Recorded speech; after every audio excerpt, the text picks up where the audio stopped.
how important is that for this team? And I mean, you were aware you guys hadn't won in a while. Right. It's definitely, a great feeling for us. Talking about it all week, we had to get the first one. Pretty excited that we got the first one. The energy's great in the locker room. It was great on the field. A lot of guys were saying, we got to win, and we found a way to pull through. In the running game in the second half, how much did that disenergize the offense, and what does that do for the group in general, for you and everyone, when that running game's going like that? Whenever we're running the ball, moving it, that's pretty good for us, because it allows us to open up the offense a little bit more, run a little bit more play action, because they don't know how to contain the run or how to stop the play action. So shout out to the running backs, Trevor, Montrell, and Naquan for busting the holes and hitting it in the right gaps. Shout out to the O-line for moving some guys out the way for us. But the running game helped us out a lot this game. You have it yourself. Yeah, just a little something. Go to Zach and then Mark. On that note, Anthony, what'd you see on the 4th and 2, and how much did that run just get you going? Coach Nate, right before it happened, he asked me what play we wanted to run. He gave me a few options, and I chose that one, because I felt pretty confident with that one. And I went through the progression.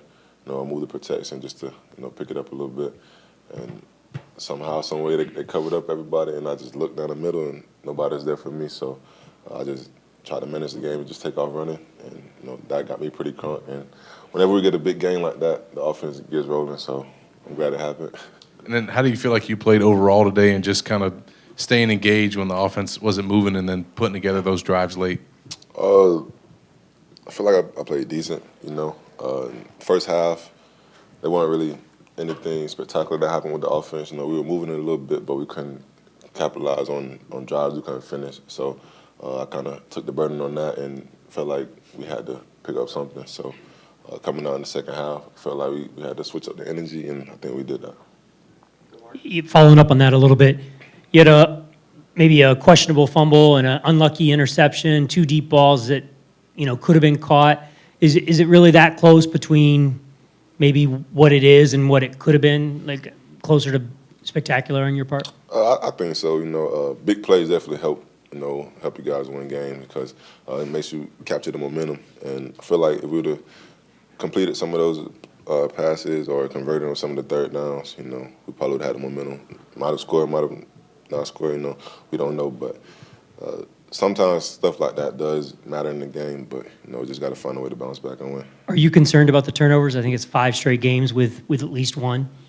Definitely. Not so concerned with it happening, because it's football, things are going to happen. But Coach Nate says it every time, we got to post a 0, and we've yet to post a 0. So I'm trying to take in charge in that, just so we can limit the turnovers as much as possible. Guys, we'll have Montrell Johnson available in the back for you guys. Anthony, the rollout touchdown pass to Ricky, narrow window, man, and a really good throw and a really good route. Can you kind of walk us through that play? On that play, we run a lot of play action, so I knew I had to try to capture the edge. A lot of teams play the edge strong against us, so I knew how to get my depth and just run around it. And I just went through my progression, looked at the corner route. It was a little muddy. The first under route was a little muddy, and I just so happened to see Ricky just running through the back, and I was like, okay, I got to hit him. And I just ripped it in there, and he caught it for me. And what was the offensive halftime feeling like? I mean, is anybody jumping each other, coaches? Is it more just technical stuff? How does that go down? No, I was just telling each other we just got to make plays, We were doing the things right. We just wasn't doing enough to, make the game any different. We were just doing our job, but we weren't doing it at an excellent level. And I feel like we kind of did that in the second half a little bit, but just the energy was got to come out stronger, faster. We'll go to Chris in the back real quick.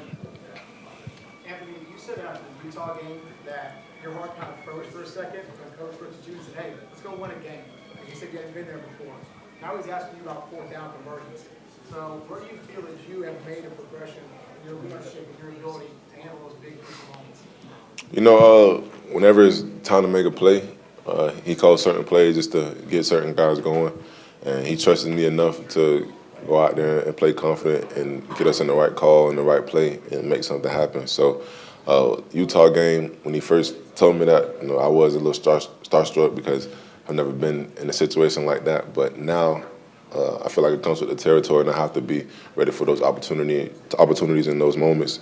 So I feel like I'm pretty confident with communicating with him and trying to make a play on offense. Do you feel like that speaks to the progression you've made for yourself to say, look, I'm a leader of this team, and I'm playing and leading like I need to?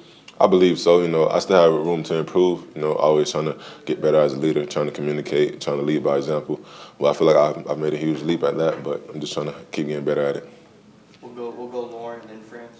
Anthony, it looks like the last, particularly 3 weeks, that you've kind of been able to gather more from the offense. They've given you more concepts to work with and things like that, whether it be motion, sets, reads. Is that something that you guys talked about as the season progressed, adding more? Is that something you asked for? Or has it just been based on the game planning as a whole? It's not. I don't think it's anything different. It's just me communicating with Coach Nate. First 2 weeks, we would go through the game plan, and he would ask me what I felt, and I was like, Coach, it's whatever you call him. I'm going to go out there and run it. But now I feel like I have a say-so in the calls that's happening. So we just communicate throughout the week what I like, what I don't like, and he tries to fine-tune it for us and try to get our guys open so we can win the game. And I feel like it's just communication that's helping us, elevate as offense. So was there any particular play that was a positive play today that you asked for personally? A play that you said, I really like that, Coach, and then it ended up being a positive play for you today? Anything that you can recall that you asked for? I would say it was a positive. The deep shots that we could have converted on, those are all plays I like. I like going deep, just to take the top off the defense, just to get us moving a little bit, So those calls, I'm pretty confident in those, and I communicate with him, tell him I like those. I think it's positive because they work, but, we just got to pitch and catch a little better, as Coach Nate would say. Yeah, absolutely. You picked up 3 points from special teams. You pick up a touchdown from the defense, and then late in the game, you also had some very big defensive plays, even though you did give us some chunk plays on third down. Talk about how good it is to have the contributions from other areas on the team. I'm grateful, because like you've seen this game, first half, the offense wasn't doing enough to put up points on the board or get the ball rolling for us. So the defense came up clutch. Special teams did their job whenever they had to. So just having a team and a unit, which allows us to put up points and just play together and win the game together, I'm grateful for it because we all win as one, we always lose as one. So. Anthony, you talked earlier about the 32-yard run in which you did all the checkdowns until you finally took off. How much better are you getting with that internal clock and not just holding on to the ball and looking for somebody to pass to and then just taking off? How much better are you at that? I've improved a little bit. I still have ways to go because sometimes I'm in there too long. Sometimes I'm out of it too quick.